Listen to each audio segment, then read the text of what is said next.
మహాపరిశుద్ధుడు మహోన్నతుడు మహిమ కలిగిన దేవా నీతి నివాసులు మా ప్రియ పరలోకపు తండ్రి మీకు వందనాలు. ప్రారంభ ప్రార్థన మొదలుకొని పాటల ద్వారా ఆరాధన బట్టి చెప్పబడిన సాక్ష్యముల ద్వారా మీ నామానికి మహిమ తెచ్చుకున్నారు. అయా ఈ సమయంలో నీ వాక్యపాద సన్నిధికి వచ్చాం ప్రభా. నీ వాక్యం ద్వారా నాతో మాతో అందరితో మీరు మాట్లాడమని, స్థానిక బిడ్డలతోనూ యూట్యూబ్ ద్వారా వీక్షిస్తున్న వారితోనూ ప్రతి ఒక్కరితోనూ మీరే నీ వాక్యము చేత అనేకుల్ని ఆకర్షించమని, వాక్యం చేత అనేకుల్ని బలపరచమని, నీ వాక్యమును బట్టి మా అడుగులు స్థిరపరచమని యేసయ్య నామములో స్తుతించి ప్రార్థించి అడిగి వేడుకొంచున్నాము తండ్రి, ఆమె. అందరికి వందనాలండి, అందరికి వందనాలు. పక్క వాళ్ళకి షేకండి, కాళ్ళు మూసేయండి, లేదా పైన కూర్చొని పోనీ. కాళ్ళు చాపడం ద్వారా కొంచెం డిస్టర్బెన్స్ అవుతుంది. దేవునికి స్తోత్రం చెప్పండి గట్టిగా, కొంచెం గట్టిగా చెప్పండి. అది పరిశుద్ధ గ్రంథంలో నుంచి ఈరోజు దేవుని యొక్క వాక్యాన్ని మనం ధ్యానించడానికి సిద్ధపడదాం. జ్ఞానేంద్రియాల అంశంలో నుంచి ఈరోజు ఆఖరి మాట చర్మము అనే మాట గురించి అసలు సబ్జెక్టునే ముగిస్తున్నాను ఈ రోజుతో. ఎవరైనా ఒక వారం మిస్ అయిన వాళ్ళు, మరేమ్మ గారు వింటున్నారా? వినండి, గత వారం ఏం చెప్పాడు అయ్య గారు విన్నారా? ఎవరన్నా అడిగారు అసలు? ఏమ్మా చెల్లె మంజలి గారు కూడా వచ్చినట్లేరు, మరి విన్నారా? మరి మీకు ఆదివారం ఒక గంట చెప్పే వాక్యం సోమవారం, మంగళవారం, బుధవారం, గురువారం, శుక్రవారం, శనివారం ఇన్ని రోజులు ప్రిపేర్ అయితేనే కానీ ఒక గంట ప్రసంగం మీకు చెప్పలేము మేము, తెలుసా? ఈ వారం రోజుల ప్రయాస ఈ గంట వాక్యంలో మీకు బోధిస్తుంటే మీకు అర్థం కావట్లా నా ప్రయాస. మీరు ఎంతో వేడివేడిగా వండి పెట్టారు ఆహారం, మీ పిల్లలు తినకుండా నేలపాటు చేసేసారు అనుకోండి, మీకు ఎంత బాధ కలిగిద్దా కలగదా? కాబట్టి వారం రోజులు నా ప్రయాసని వ్యర్థంగా తీసుకోవద్దు. రాత్రి 2 వారాల ప్రయాస తమ్ముడు 2 వారాల నుంచి ప్రిపేర్ అయ్యాడు. చెప్తే గంట అవకాశం ఇస్తే గంట చెప్పేసేవాడే ఖచ్చితంగా. నీ భక్తి నీకు ధైర్యం పుట్టింపదా. రాత్రి తమ్ముడే మాట్లాడాడు, చాలా బలహీనంగా ఉండి మరి అయినా కూడా దేవుని కృపలో నిలబడి చక్కని వాక్యాన్ని బాగా అద్భుతంగా ఇప్పటివరకు చెప్పిన సందేశాల్లో చాలా మంచి వివరణ, చాలా మంచి వర్ణన ఉంది. మళ్ళీ పొగిడితే పడిపోతారని పొగండి ఎక్కువ, మంచి వర్ణన, ఇంకా మంచిగా ఇంకా లోతులోకి వెళ్ళాలి. దేవునికి స్తోత్రం చెప్పండి గట్టిగా. మంచిది. అప్పుడప్పుడు మొట్టికలు కూడా వేస్తూ ఉంటాను. ఈ వారంలో ఒకసారి చాలా కఠినంగానే గద్దించేసాను, ఎందుకంటే రోజు ఆన్సర్ పెట్టట్లేదు అయ్యగారు, చిన్నయ్య గారు. ఆన్సర్ చేయాలి, ఒక రోజు పెడుతున్నారు, ఒక రోజు పెట్టట్లేదు, అలా కాదు, ప్రతిరోజు నాకు ఆన్సర్ చేయాలి. విశ్వాసులే పెడుతున్నారు, మరి మీరు పెట్టకపోతే ఎలాగంటే పాస్టర్ గారు. దేవుని స్తోత్రం చెప్పండి గట్టిగా. మంచిది. ఇప్పుడు మన వాక్యం సందేశం ఏంటి చెప్పండి? చర్మము. గట్టిగా చెప్పండి. చర్మం. కన్ను అయిపోయింది, చెవి అయిపోయింది, ముక్కు అయిపోయింది, నాలుక అయిపోయింది. మరి ముగిస్తున్నాను కాబట్టి స్టార్ట్ చేసినప్పుడు మూలవాక్యం ఏంటో చూడండి. స్టార్ట్ చేసినప్పుడు మూలవాక్యం మీరు చెప్తారా, నేను చెప్పేమంటారా? మీ నోట్లో మింగేసుకుంటే నాకేం అర్థమైంది చెప్పండి, నేను కొట్టనో తిట్టను. Okay right. వినకుండా నేను ఓ పత్రికలో నుంచి ఒక రెఫరెన్స్ ఇచ్చాను మీకు, కాదు ద్వితీయోపదేశకాండం పత్రిక మీరు రాసుకోలేదన్నమాట. అయితే మరి మూలవాక్యం అంటే ఫస్ట్ ఇస్తాను. ఏంటో పేజీ అంతా నీతికెత్తున్నారంటే జ్ఞానేంద్రియాలు ఎప్పుడు స్టార్ట్ చేశానో ఆ స్టార్ట్ చేసినప్పుడు ఫస్ట్ రిఫరెన్స్ అది. చెప్పండి. జ్ఞానేంద్రియాల గురించి ఉంటుంది రిఫరెన్స్. మీరు కూడా రాయాలి బాబాయ్ గారు, ఎందుకులే టైం అయిపోతుంది. హెబ్రీ పత్రిక 5వ అధ్యాయం 14 వచ్చిన తీయండి అందరూ కూడా. ఏసు రక్తమేజం ఒక్క రిఫరెన్స్ అడిగితే ఇంతసేపా, అది కూడా మూలవాక్యం అడిగితే. హెబ్రీ పత్రిక 5:14 అండి, చదవండి ఒకసారి. వయసు వచ్చిన వారు అభ్యాసము చేత మేలు కీడులను వివేచించుటకు సాధకము చేయబడిన జ్ఞానేంద్రియములను కలిగి ఉన్నారు. చాలు. ఇప్పుడు మనం ఏం కలిగి ఉన్నామంటండి? జ్ఞానేంద్రియాలు. ఎవరో తెలియక అన్నారు, ఏంటి చిన్నపిల్లలలాగా ముక్కు, చెవి, నాలుక ఏంటి పాఠాలు చెప్తున్నారు ఏంటి అన్నారు. ఇప్పుడు జ్ఞానేంద్రియాలు అంటే ఏంటి చెప్పండి, మీరే చెప్పండి పోనీ. అయ్యో అవునా? జ్ఞానేంద్రియాలు అంటే ఏంటి? చెవి, ముక్కు, నాలుక. ఇన్ని నెలలు 6 నెలలు చెప్పాను నేను. కన్ను, చెవి, ముక్కు, నాలుక, చర్మము, ఇవి జ్ఞానేంద్రియాలు. ఏమండి? దేవునికి మహిమ కలుగును గాక. ఇర్మియా 11:20 చదవండి. ఇప్పుడు నేను ఈ రోజుతో ఈ సబ్జెక్ట్ ముగిస్తున్నాను కాబట్టి మళ్ళీ మూలవాక్యాన్ని మీకు పరిచయం చేస్తున్నా. జ్ఞానేంద్రియాలను దేవుడు మనకిచ్చాడు రైటే. ఇర్మియా 11:20 నీతిని బట్టి తీర్పు తీర్చుచు అదిగో జ్ఞానేంద్రియములను హృదయమును శోధించువాడు సైన్యములకు అధిపతి యెహోవాయే. ఇప్పుడు చెప్పండి, జ్ఞానేంద్రియాలని హృదయాన్ని దేవుడు ఏం చేస్తాడంట? శోధిస్తాడు, పరిశోధిస్తాడు. అంటే నీ హృదయం ఎలా ఉంది, నీ కన్ను ఎలా ఉంది, నీ చెవి ఎలా ఉంది, నీ నాలుక ఎలా ఉంది, నువ్వేం మాట్లాడుతున్నావు, ఏం చూస్తున్నావు, ఏం వింటున్నావు, ఏం పరిశీలన చేస్తున్నావు, దేన్ని నువ్వు తాకుతున్నావు, నీ దేహాన్ని దేనికి ఉపయోగిస్తున్నావు, చర్మాన్ని కూడా పరిశీలన చేస్తాడు. నువ్వు సున్నతి పొందావా లేదా, అంటే నువ్వు రక్షణ పొందావా లేదా, నువ్వు విశ్వాసములకు కర్తయు దానిని కొనసాగించుడు వాడైన క్రీస్తు వైపు చూస్తున్నావా, లోకం వైపు అనగా భూ సంబంధమైన వాటి వైపు చూస్తున్నావా, వ్యర్థమైన మాటలకు చెవియొగ్గుతున్నావా, లేదా సత్యమైన మాటలకు చెవియొగ్గుతున్నావా? దేవుడు అది జ్ఞానేంద్రియాల్ని పరిశోధిస్తాడు. ఈ ఒక్క మూలవాక్యాన్ని వివరించడానికి 6 నెలలు పట్టింది. దేవుని స్తోత్రం చెప్పండి గట్టిగా.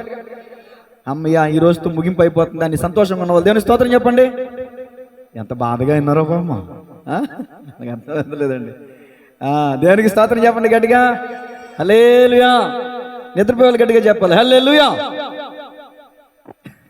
మెలుకున్న వాళ్ళు చెప్పండి ఇప్పుడు.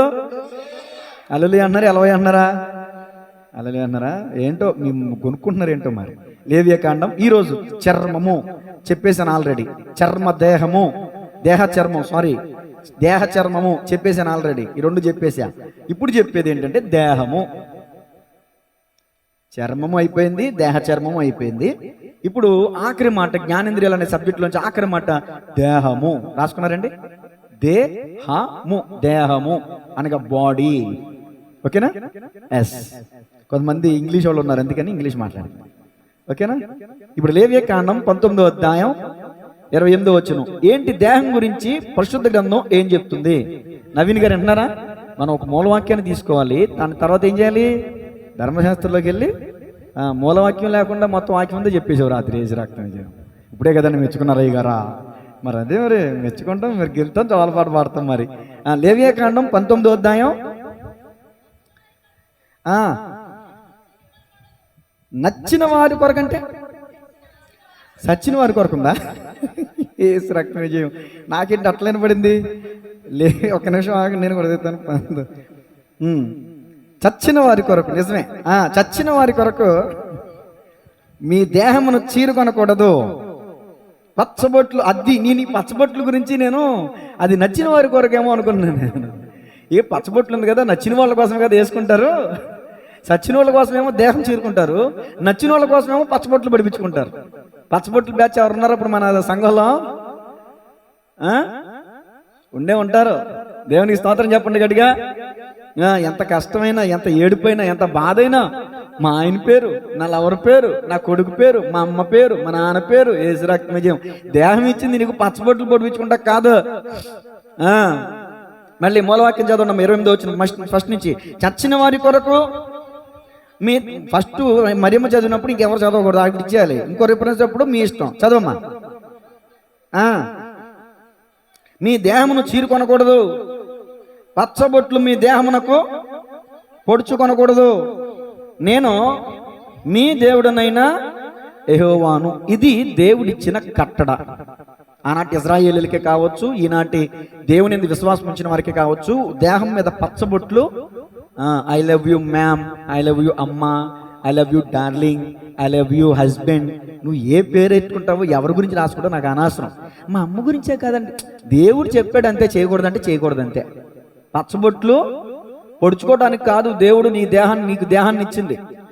నువ్వు నీ దేహాన్ని గాయపరచుకోవడానికి కాదు, నువ్వు నీ దేహాన్ని కోసుకుంటావనో చీరుకుంటావనో కాదు.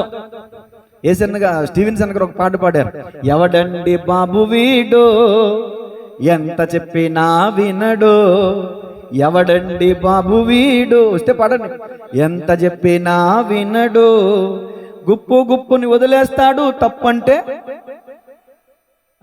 రాధా పాట అందరికి. గుప్పుని వదిలేస్తాడు, తప్పంటే అసలు ఒప్పుకోడు, ఎవడండి బాబు వీడు ఎంత చెప్పినా వినడు.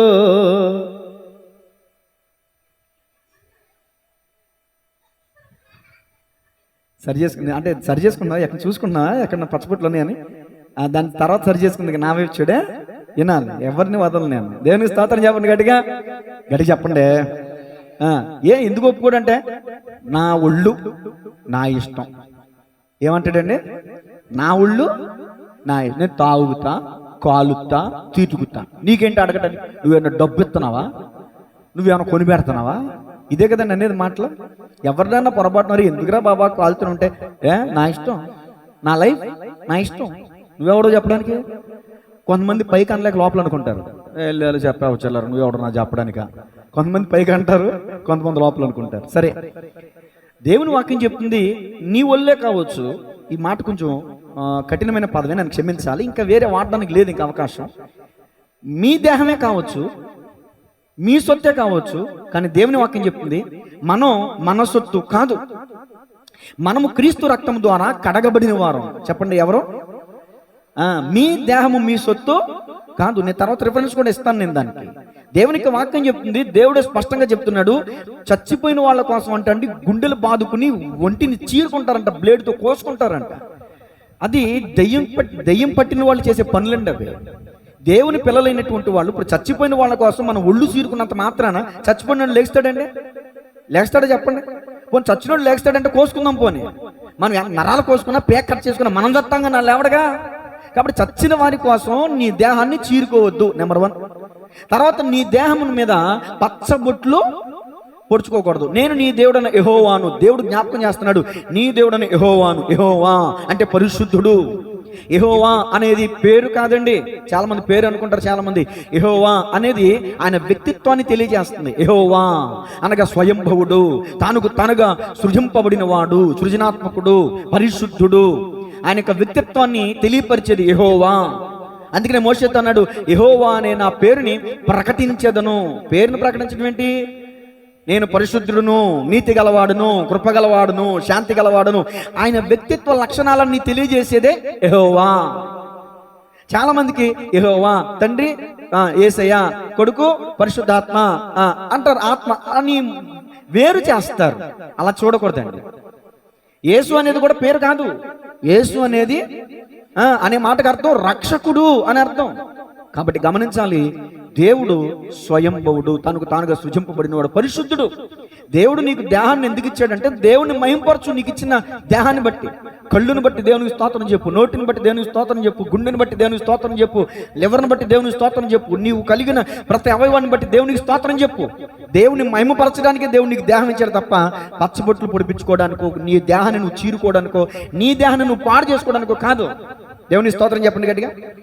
సరే, తర్వాత చూడండి, ఎవరు చీరుకుంటారండి ఇంకా దేహాన్ని అంటే, కొంతమంది ఒక పుస్తకంలో ఓ సందర్భంలో చీరుకున్నారు తమ దేహాలను. చూడండి, రాజుల మొదటి గ్రంథం 18వ అధ్యాయం 28వ వచనం. రాజుల మొదటి గ్రంథం. వారు మరీ గట్టిగా కేకలు వేయచ్చు, రక్తము కారు మట్టుకు తమ మర్యాద చొప్పున కత్తులతోనూ శస్త్రములతోనూ తమ దేహములను కోసుకొనుచుండిరి. చీరుకుంటున్నారా? ఏం చేస్తున్నారంటండి? కోసుకుంటున్నారంట. ఏంటి మర్యాద? ఏంటి మర్యాద? ఇక్కడ వాళ్ళు బయలుదేవతని పిలుస్తున్నారు, ఓ బయలా రా, ఇక్కడ మేము బలి అర్పించాం కదా. వాళ్ళు ఏం చేశారంటేనండి, ఇప్పుడు సబ్జెక్ట్ అర్థం కావాలంటే ఒక వచనం చెప్పినప్పుడు ఆ సందర్భాన్ని చెప్పేయాలి, వాళ్ళకి తెలిసిన తెలియపోయింది. ఇప్పుడు నా వైపు చూడండి, అందరూ రాసేసుకున్నారు కదా, నా వైపు చూడండి. ఒక పర్వతం మీద భక్తుడని ఏలియా, ప్రవక్త అని ఏలియాకి ఇజ్రాయేలీల ప్రజలైనటువంటి అహాబు రాజు కాలంలో జరిగింది ఇది. అహాబు రాజు కాలంలో అహాబు రాజు పెళ్లి చేసుకున్నాడు ఎవరిని? యెజబెల్. అలా చెప్పాలి, మీరు వాక్యంలో లేరు చాలా మంది, ఎక్కడెక్కడో ఉన్నారు, జాగ్రత్తగా వినండి. అహాబు భార్య ఎవరండి? యెజబెల్. యెజబెల్ వస్తా ఆమెతో ఎంతమంది ప్రవక్తలు తీసుకొచ్చింది? 850 మంది ప్రవక్తలు తీసుకొచ్చింది. 400 మంది ఏమో ఆషార ప్రవక్తలు, 450 మంది ఏమో బయలు ప్రవక్తలు. 850 మందిని తీసుకొస్తే ఇప్పుడు ఈ ప్రవక్తలందరూ కొండ మీదకి వచ్చారు. ఈ ప్రవక్తలందరూ ఒకవైపు ఉన్నారు, ఏలియా ఒక్కడే ఒకవైపు ఉన్నాడు. ఇప్పుడు ఏలియాకి ఈ బయలు ప్రవక్తలకి ఒక సవాల్ జరుగుతుంది. 2 ఎడ్లను తీసుకురండి, నాకు ఒక ఎద్దు ఇవ్వండి. ఎద్దు అంటే అర్థమైంది కదా, ఎద్దు. నాకు ఒక ఎద్దు ఇవ్వండి, మీరు ఒక ఎద్దు తీసుకోండి. ముందు మీరు ఎద్దుని కోసి కట్టెల మీద పేర్చండి. నిప్పు వెలిగించకుండానే దేవుడు, ఇదిగో మీరు అనుకుంటున్నటువంటి, మీరు ఆరాధిస్తున్న బయలుదేవుడు దేవుడైతే, ఆ దేవుడు ఉంటే వచ్చి ఆ బలిని అగ్ని చేత దహించమానండి అని ఏలియా అవకాశం ఇచ్చాడు. తర్వాత నేను ఆ అవకాశాన్ని తీసుకుంటా అన్నాడు. పొద్దున్న మొదలెట్టారు, మధ్యాహ్నం అయిపోయింది, రెండో పూట కూడా అయిపోతుంది. ఏమండి, పొద్దున్నుంచి వాయిద్యాలు వాయిస్తున్నారంట, ఏమండి చీరుకుంటున్నారంట, కానీ అసలు ఏ చలనం లేదంట. అప్పుడు ఏలియా గారు కొంచెం వ్యంగ్యంగా మాట్లాడతారు, మీ దేవుడు ఒకవేళ నిద్రపోతున్నాడేమో, ఒకవేళ ప్రయాణంలో ఉన్నాడేమో, కొంచెం గట్టి కేకలేయండి. అసలు గట్టిగా కేకలేయటం, చిందులేయటం, గంతులేయటం ఇది దేవుణ్ణి ఆరాధించే ఆరాధన అంటారా? అసలు కాదు. ఇది ఎవరి మర్యాద? ఆనాటి కాలంలో ఉన్న బయలుదేవతను ఆరాధించే వాళ్ళ యొక్క మర్యాద. వాళ్ళు వాళ్ళ దేవుణ్ణి ఎలా పిలుస్తారంటేనండి, కేకలేస్తూ, వాయిద్యాలు గట్టిగా వాయిస్తూ, చర్మాన్ని, దేహాన్ని చీరుకుంటూ బయలా రా అని చీరుకుంటారంట. అది దేవుని చిత్తం కాదు. చచ్చిన వారి కొరకు మీ దేహాన్ని ఏం చేయకూడదంట? చెప్పండి. చచ్చిన వారి కొరకు మీ దేహాన్ని ఏం చేయకూడదంట? దేవుడు అక్కడే. ఈజిప్ట్ దేవతలు ఎంతమంది ఉన్నారు తెలుసా? ఈజిప్ట్ దేవతలు నీళ్లని, పేనుని, కందిరీగల్ని, కప్పల్ని కూడా దేవుడిగా ఆరాధిస్తారు. అవునా? వాళ్ళందరూ దేవతలు అనబడేవారు కానీ దేవతలు కాదు, దేవుళ్ళు అనబడేవారు కానీ దేవుళ్ళు కాదు. వాళ్ళు దేవుని దృష్టిలో చచ్చిన వారితో సమానం. చెప్పండి. అది చచ్చిన వారి కొరకు నువ్వు దేహాన్ని చీరుకోకూడదు. ఇలాంటి వ్యర్థమైనటువంటి బయలు అని పేరు పెట్టి, బయలు అంటే యజమానుడు అని అర్థం. బయలు అనే మాటకి అర్థం ఏంటండి? ఇప్పుడు మన యజమానుడు ఎవరు? మనల్ని సృష్టించిన వాడు, సృష్టికర్త మనకి యజమానుడు అవుతాడు. కానీ బయలు ఎందుకు యజమానుడు అవుతాడు? వీళ్ళు సృష్టికర్తను విడిచి బయలును యజమానుని చేసుకున్నారు.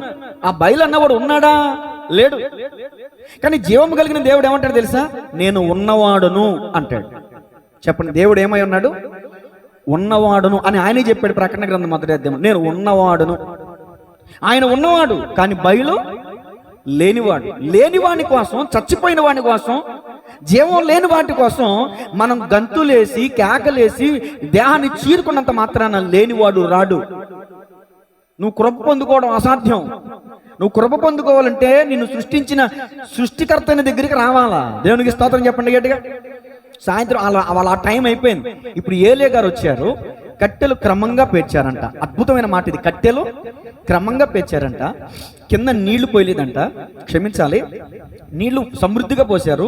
ఆ కట్టెల మీద కూడా నీళ్లు దెమ్మరిచేసాడు. చాలా సార్లు నీళ్లు తోడటం, తోడటం. నీళ్లు పోసేసిన తర్వాత అగ్ని వేస్తే రగులుద్దండి? అంటుకుంటుందా? అంటుకోదు. మరి పద్దాకి ఎందుకు వెళ్తున్నాను అలాగా? వాత పెట్టేస్తాను చెప్తున్నా. వెళ్ళు. దేవుని స్తోత్రం చెప్పండి గట్టిగా. హల్లెలూయా. అయ్యి బాబు, నేను కూడా వెళ్తే అలాగే అంటాడేమో, భయం అవుతుందా? నేను అనలే, మా పిల్ల కాబట్టి. ఓకేనా? దేవుని స్తోత్రం చెప్పండి గట్టిగా. ఇప్పుడు ఎక్కడున్నాను? ఎవరన్నా కదిలితేనండి డిస్టర్బెన్స్ అయిపోద్దండి. సమృద్ధిగా నీళ్లు పోసేసి ఏలియా ఒక చిన్న ప్రార్థన చేశాడు అంతే. 5 నిమిషాలు కూడా చేయలే.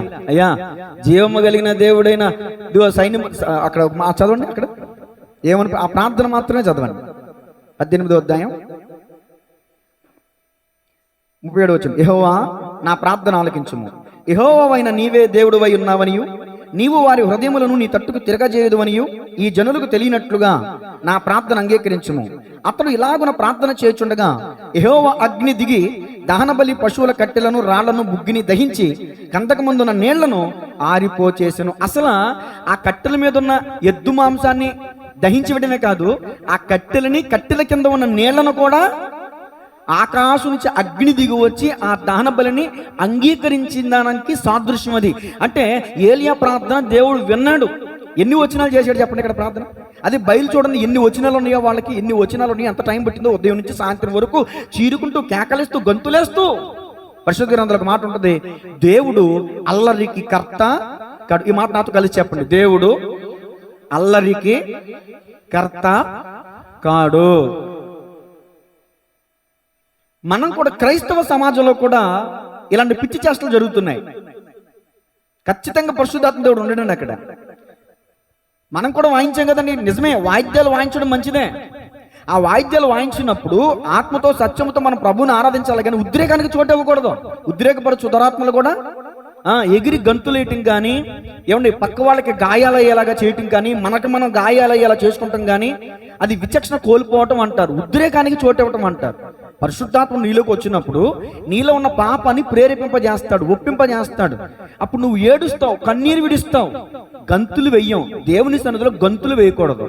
దేవుని స్తోత్రం చెప్పండి గట్టిగా. వాక్యంలో రాయబడి ఉందండి, కొరింథీ పత్రికలో ఉంది, దేవుడు అల్లరికి కర్త కాడు, ఆయన ఆరాధించేవారు ఆత్మతో సత్యముతో ఆరాధించాలి. ఈ బయలుదేవతను ఆరాధించే వాళ్ళు ఏం చేస్తారంటే వాయిద్యాలు వాయించడమే కాదు, గంతులు వేయటమే కాదు, కేకలు వేయటమే కాదు, బిక్కరగా కేకలు వేయటమే కాదు, తమ దేహాలని కత్తులతో చీరుకుంటున్నారంట. ధర్మశాస్త్రానికి వ్యతిరేకం అండి అది. ధర్మశాస్త్రం అంటే చట్టం, చట్టం అంటే దేవుని హృదయానుసారంగా చెప్పబడిన మాట. ఇప్పుడు దొంగతనం చేస్తే జైల్లో పెడతారు, ఎందుకని? దొంగతనం చేయడం నేరం, మన ప్రభుత్వం చెప్తున్న విషయం అది. అలాగే దేవుని ప్రభుత్వం ఏం చెప్తుందంటే నీ దేహాన్ని చీరుకోవద్దు, నీ దేహాన్ని గాయపరచుకోవద్దు, నీ దేహాన్ని పాడు చేసుకోవద్దు అని వాక్యం చెప్తుంది. నువ్వు కత్తులతోనే చీరుకుంటున్నావో, మద్యం తాగి నీ దేహాన్ని పాడు చేసుకున్నావో, ధూమపానం చేసి నీ దేహాన్ని పాడు చేసుకున్నావో నాకు తెలియదు, కానీ దేవుని వాక్యం చెప్తుంది నువ్వు దేవుని ఆలయమై ఉన్నావు. మనం ఏమై ఉన్నామంటే దేవుని ఆలయం. ఎవడైనా నువ్వు దేవుని ఆలయమును పాడు చేసినట్టు దేవుడు వానిని పాడు చేశాడు. కాబట్టి నీ దేహం నీ సొత్తు కాదు. చీరుకోవడం కానీ, ఎవరి కష్టం పెట్టుకోవడం కానీ, నష్టపెట్టుకోవడం కానీ. కొంతమంది ఇంట్లో ఏదైనా గొడవ అయిందనుకోండి, ఏం చేస్తారు? ఒకరినొకరు కొట్టుకుంటారా, ఎవరికి వాళ్ళు కోసేసుకుంటారా? ఏ అనుభవాలు నాకు ఉన్నాయి, మీకు ఉంటాయి, అందరికీ ఉంటాయి. అవకాశం ఉంటే ఎదుటోళ్ళని కొట్టేస్తారు, అవకాశం లేకపోతే తమ్మును కొట్టుకుంటారు. మీరందరూ నవ్వుతున్నారంటే మనందరూ ఒక కేటగిరీకి సంబంధించిన వాళ్ళు అర్థమైపోతుంది. ఇప్పుడు కోపం మొత్తం నీ దేహాన్ని ఎందుకు గాయపరుచుకున్నావు? దేవుని వాక్యం చెప్తుంది నీ దేహాన్ని గాయపరుచుకోకూడదు. చీపురు కడతోనే కానీ, లేకపోతే తలలో గోళ్ళకేసి కొట్టుకుంటమే కానీ, తలుపులకేసి కొట్టుకుంటమే కానీ, ఏమా అలా ఎవరు చేస్తారు చెప్పనా? బైబిల్ గ్రంథంలో ఇప్పుడు తిమోతిగా చదువుతారు రిఫరెన్స్, ఎవరు చదవకూడదు. మార్కు శుభవార్త 5వ అధ్యాయం 5వ వచనం. పాపం చీకటితో లేవటం అలవాటు అయిపోయింది బాబాయ్కి, అందుకనే కొంచెం ఇబ్బంది పడుతున్నాడు. అందుకనే చదివితే అన్నా కొంచెం ఆసక్తిలోకి వస్తాడు, కాబట్టి ఆయనకి ఇచ్చేస్తాను అవకాశం. మీరందరూ వినండి. మార్కు శుభవార్త 5వ అధ్యాయం 5వ వచనం. మార్కు శుభవార్త 5వ అధ్యాయం 5వ వచనం.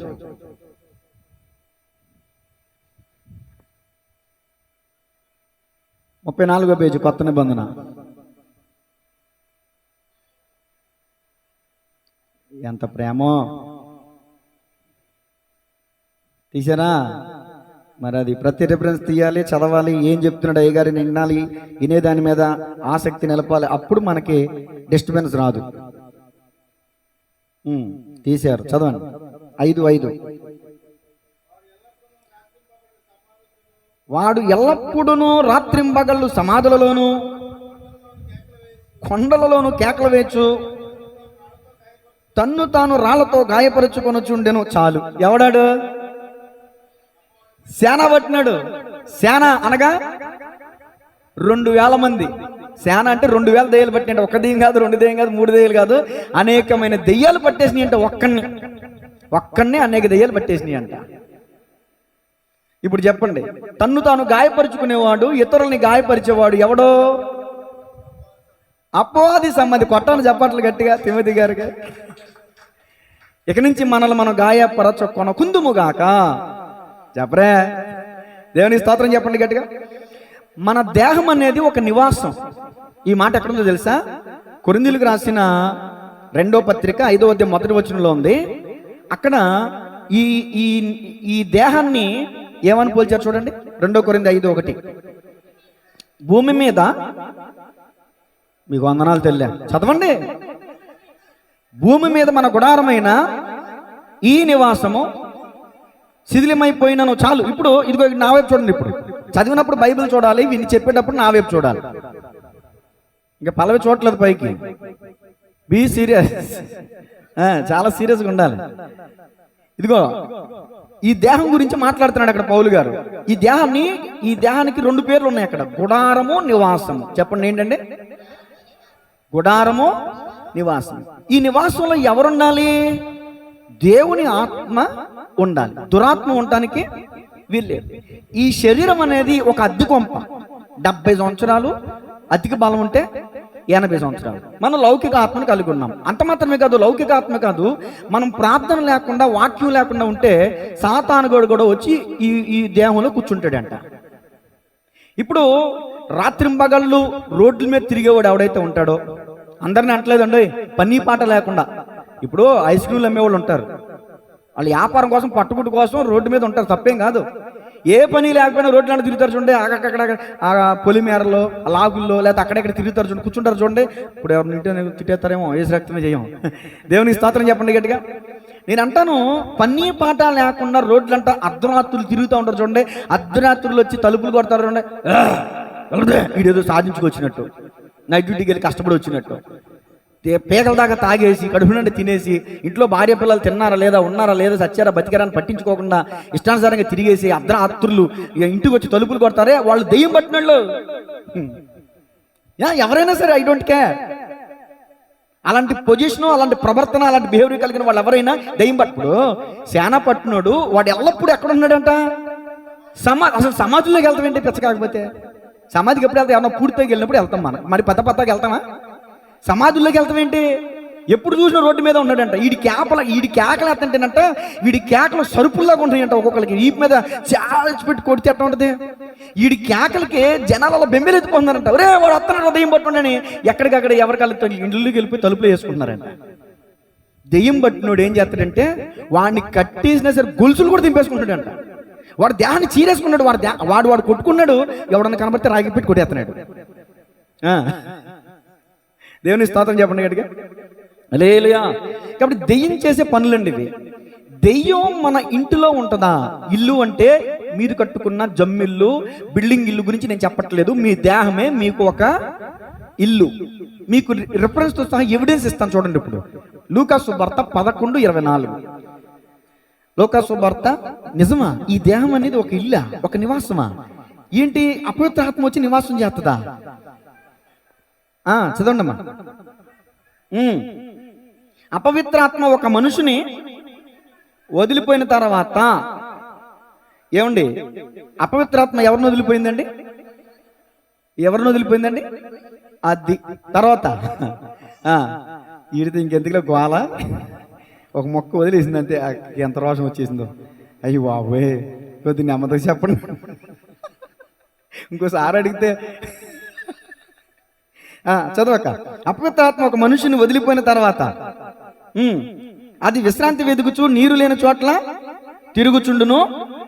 విశ్రాంతి దొరకనందున నేను విడిచి వచ్చిన. ఇందాక విడిచి వెళ్ళింది ఎవరిని విడిచి వెళ్ళింది? మనిషిని. ఈ మాట చెప్పండి ప్రస్తుతానికి, ఎవరిని విడిచి వెళ్ళింది? ఇప్పుడు ఏమనుకుంది ఇక్కడ? చాలు. ఇప్పుడు ఈ సందర్భాన్ని అర్థం చేసుకోండి. ఇందాకడేమో మనుషుని వదిలిపోయిన అపవిత్రాత్మ, ఈ అపవిత్రాత్మ అనుకున్నది నేను విడిచి వచ్చిన ఇంటికి. ఇప్పుడు ఇక్కడ తమ్ముడు ఏమనుకోమాకరా, నువ్వే ఉన్నావు నా ముందు. ఇప్పుడు ఇతను అపవిత్రాత్మ పట్టింది అనుకోండి, ఈ మనుషుని వదిలేసి వెళ్ళిపోయింది అపవిత్రాత్మ. ఇదిగోండి, ఇదే అపవిత్రాత్మ. ఇలా గాల్లో తిరుగుతుంది. ఎక్కడ చూసినా దీనికి ప్లేస్ దొరకట్లా. ఎక్కడ చూసినా ప్రార్థన, వాక్యం, ఉపవాసం. అబ్బో, ప్రార్థన, వాక్యం, ఉపవాసం, ఏసు రక్తమే చేయం. రజనీ గారు వాక్యం చదివారా? ఆ ఒక్కటి మాత్రం అడగండి. ఇదో వాక్యం లేని చోట, ప్రార్థన లేని చోట, ఉపవాసం లేని చోట ఎక్కడ ఉంటుందా అని వెతుకుతున్నాడు.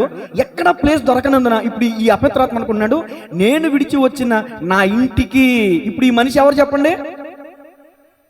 అపవిత్రాత్మ ఒక ఇల్లు. కూర్చున్నా, ఇప్పుడు అర్థమవుతుందా? నువ్వు అన్నందుకు క్షమించాలి. మీరు, నేను, ఎవరైనా కానీ మనం ఊడ్చి అమర్చి ఉండుట చూచి విశ్రాంతి దొరకనందున నేను విడిచి వచ్చిన నా ఇంటికి తిరిగి వెళ్ళుదును అనుకుని.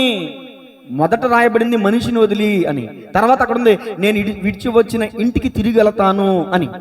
అంటే ఇప్పుడు మీ దేహమే ఒక ఇల్లు అపవిత్రాత్మకి. ఒకసారి పరిశీలన చేసుకుందాం. మీ దేహంలో అపవిత్రాత్మ ఉన్నా, పరిశుద్ధాత్ముడు ఉన్నాడా? మీ దేహంలో పరిశుద్ధాత్ముడు ఉండాలి, అపవిత్రాత్మ ఉండడానికి వీల్లేదు. పరిశుద్ధాత్ముడు ఉంటే మీరు పశ్చాత్తాప అనుభవంలోనికి వెళ్తారు. పరిశుద్ధాత్ముడు మీలో ఉంటే మీరు దీర్ఘశాంతం కలిగి ఉంటారు.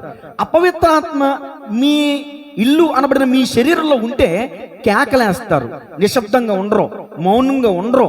ఇప్పుడు ఏళ్ళలో కేకలో గోళ్ళలో కొట్టుకుంటాం, తిట్టుకుంటాం, ఇంట్లో ఉన్న సామానం అంతా ఈదులో తీసిరేయటం. ఇదే అపవిత్రాత్మ పట్టిన ఇల్లు అల్లకల్లోలం అయిపోతాయి. కొంపను సర్వనాశనం చేసుకుంటారు. అంతే. ఇదే భార్య భర్తలు కావచ్చు, అత్తగోడలు కావచ్చు, వాళ్ళు ఒకరినొకరు కొట్టుకుని గాయపరుచుకుని ఇంట్లో ఉన్న సామానం అంతా బయటికి గిట్టేసుకుని గోల. అపవిత్రాత్మ పట్టిన ఇంటిలో మనశ్శాంతి ఉండదు, సమాధానం ఉండదు, నెమ్మది ఉండదు. అపవిత్రాత్మ ఎక్కడ ఉంటాడో వాడి ఇంట్లో నెమ్మది ఉండదు, సమాధానం ఉండదు, ప్రశాంతత ఉండదు, కరువు అయిపోద్ది. నీరు లేని చోట్ల, నీరు అనగా చూడండి, దేవుని వాక్యం అనే నీటి చేత మనం ఉదక స్నానము, నీరు లేని చోట్ల పట్టేస్తాడు ఈ అపవాది. నీరు అనగా వాక్యం ఉండాలి. పొద్దున్నే స్నానం చేశారు కదండి, చెప్పండి, మరి సాయంత్రం చేస్తారా? చేయకుండా పడుకుంటే నిద్రట్టిద్దా? చెమట కంపు, దుర్వాసన, చిచి, కంపు వచ్చేది. ప్రతిరోజు స్నానం ఎలా చేస్తున్నామో ప్రతిరోజు వాక్యం చదవాలి. ఈ దేవుని యొక్క వాక్యం అనే నీటి చేత ఉదక స్నానం, నీళ్లతో మన దేహాన్ని కొడుకుంటే ఒంటుకున్న మురికిపోద్ది. దేవుని వాక్యం అనే నీటితో మనం ఉదక స్నానం చేస్తే మన ఆత్మకు పట్టిన కల్మషం పోద్ది. దేవుని స్తోత్రం చెప్పండి గట్టిగా. కాబట్టి ప్రతి విశ్వాసి, ప్రతి క్రైస్తవుడు ప్రతిరోజు ప్రార్థన అనుభవం కలిగి ఉండాలి. ఇక్కడ విడిచిపెట్టిన ఇంటిని తిరిగి వెళ్ళలేదని అనుకుని తిరిగి వచ్చిందంట. ఆ ఇల్లు ఊడ్చి అమర్చి ఉండట చూచి ఏమైందంటే, ఊడ్చి అమర్చి ఉండట చూచి, చదవండి, వెళ్ళి తనకంటే చెడ్డమైన వెంట పెట్టుకుని వచ్చాను. అవి అందులో అంటే ఆ మనిషిలో ప్రవేశించి, అంటే ఆ మనిషిలోనే కాపురం ఉండేను. అందుచేత అద్దుగో ఆ మనుషుని కడపటి స్థితి మొదటి దానికంటే చెడ్డదగునని చెప్పును. ఒక దెయ్యం పట్టినప్పుడే మామూలుగా లేదు పరిస్థితి, ఇల్లంతా అలకలం అయిపోయింది. ఇప్పుడు ఎన్ని దెయ్యాలు పట్టినాయి? కరెక్ట్గా చెప్పాలి, 8. ఇంకో 7 అపవిత్రాత్మ తెచ్చిందంట. 1+7 8 దురాత్మలకు ఇప్పుడు నిలయమైపోయాడంట ఆ మనిషి. కాబట్టి గమనించాలి, నీకు ఇవ్వబడిన దేహము చీరుకోవడానికి కాదు, నీకు ఇవ్వబడిన దేహము కోసుకోవడానికి కాదు, నీకు ఇవ్వబడిన దేహం పచ్చబొట్లు పొడుచుకోవడానికి కాదు. నీ దేహాన్ని ఆయాసపరుచుకోకూడదు, నీ దేహాన్ని నువ్వు గాయపరుచుకోకూడదు. ధర్మశాస్త్రం చెప్తున్న విషయం అది. సరే, ఈ మాట ముగిస్తున్నాను, తర్వాత మాటలోకి రండి. యెషయా గ్రంథం 58వ అధ్యాయం 4 నుంచి 5 వచనాలు. యెషయా గ్రంథం 58వ అధ్యాయం 4-5 వచనాలు. మీరు కలహపడుచు, వివాదము చేయొచ్చు, అన్యాయముగా గుద్దులాడుచు ఉపవాసముందురు, మీ కంఠధ్వని పరమన వినబడినట్లుగా. ఏంటంటే, ఇప్పుడు ఈ వాక్యం చదివిన చెల్లెమా, నువ్వు ఎప్పుడు ఉపవాసం ఉంటున్నావు ఒకసారి చెప్పు. శుక్రవారం. నా జోష్న, నువ్వు? నేను అక్క చెల్లి ఒకరోజేనా? రజనీ గారు మీరు శుక్రవారమేనా? ఏంటి అందరూ శుక్రవారమే? అమ్మగారు మీరు? ఏసు రక్తయ్య. ఏసు గారు మీరు శనివారం ఉంటున్నారు. తిమోతి గారు మీరు మరి ఉండాలి కదా. ఆయన నిజమేదో ముఖమే చెప్పారు అంతే, కానీ ఉండాలి. దేవుని స్తోత్రం చెప్పండి. పావని గారు మీరండి శుక్రవారమా? ఎక్కువ 90% శుక్రవారం ఉన్నారు. వర్షం గారు మనం కూడా శుక్రవారం ఉన్నాం. దేవుని స్తోత్రం చెప్పండి గట్టిగా. ఎందుకు శుక్రవారం ఉపవాసం ఉండి లేదో మంచిగా సాధిస్తున్నట్టున్నారు, మనం కూడా సాధించేద్దాం. నేను అన్నాను, ఉపవాసం ఉన్నప్పుడు మీరు ఎలా ఉంటున్నారమ్మా? గుద్దులాడుచు, కాహపడుతూ, కొట్టుకుంటూ, తిట్టుకుంటూ అక్క చెల్లెమ్మలారా మీరే. అట్టి ఉపవాసం నాకు అనుకూలమా? మీరు ఎప్పుడైనా మీ కంఠధ్వని పరమన విడమన్నట్లుగా, మరి డ్యూటీకి వెళ్ళిపోతాం కదనియా, డ్యూటీలో ప్రార్థన చేసుకోవడం కుదురుద్దనియా, అలాంటప్పుడు నైట్ ఉన్నాననియా, పగలు తినేసి పగల పనికి వెళ్ళిపోన్నానయా, ఉపవాసం ఉన్నప్పుడు ప్రశాంతంగా ప్రార్థనలు కూర్చున్నాను. ఉపవాసం అంటే ఏంటనే అర్థం? ఉపవాసము, ఉప+వాసము. ఉప అంటే దగ్గర, వాసం అంటే నివసించుట. దేవునికి దగ్గరగా నివసించుటే ఉపవాసం. కానీ మీరు చేస్తున్న ఉపవాసం ఏంటో తెలుసా?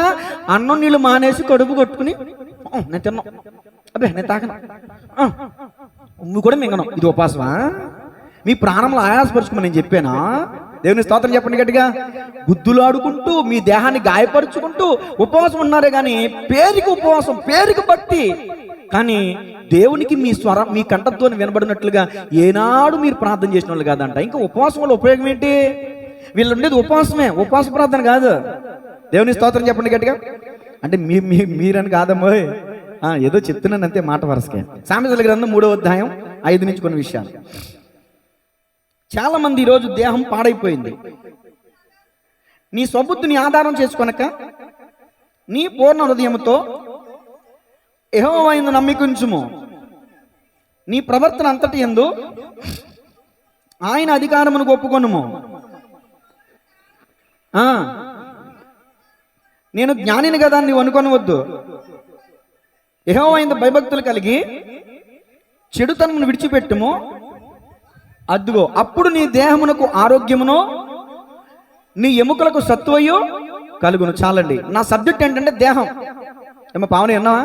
ఏంటిది సబ్జెక్టు? దేహం. నువ్వు ఏ పక్కకు చూసిన సబ్జెక్ట్ మాత్రం నీ చెవుల్లోకి వెళ్ళిపోద్దులే. దేహం నెంబర్ 1, దేహాన్ని చీరుకోకూడదు. నెంబర్ 2, దేహం మీద పచ్చబొట్లు పొడుచుకోకూడదు. నెంబర్ 3, దేహంతో ఒకరినొకరు గుద్దులాడుకుంటా ఉపవాసం ఉండకూడదు. మరి నీ దేహానికి ఆరోగ్యం లేదు. నీ దేహానికి ఆరోగ్యం రావాలంటే ఏం చేయాలంటే నీ దేహంలో ఉన్న చెడుతనాన్ని నువ్వు విడిచిపెట్టాలి. యెహోవా యందు భయభక్తులు కలిగి చెడుతనమును విడిచిపెట్టము.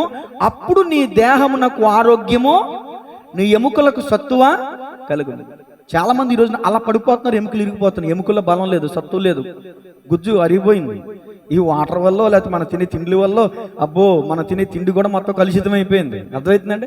అలా పడి అలా ఎముకలు ఇరిగిపోతున్నాయండి. 40 రోజులు రెస్ట్, ఒక ఎముక ఇరిగిందంటే.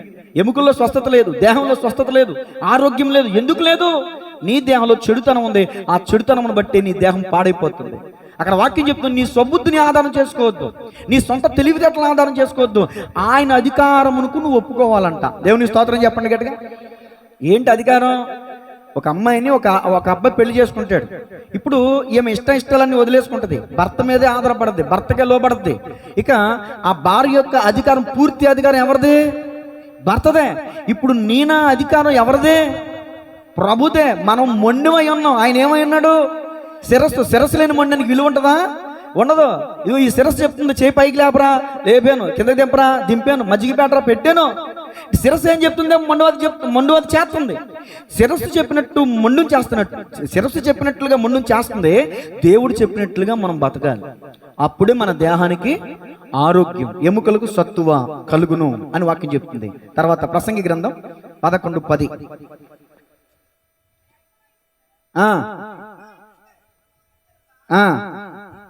నీ హృదయములో నుండి వ్యాకులమును తొలగించుకొనుము.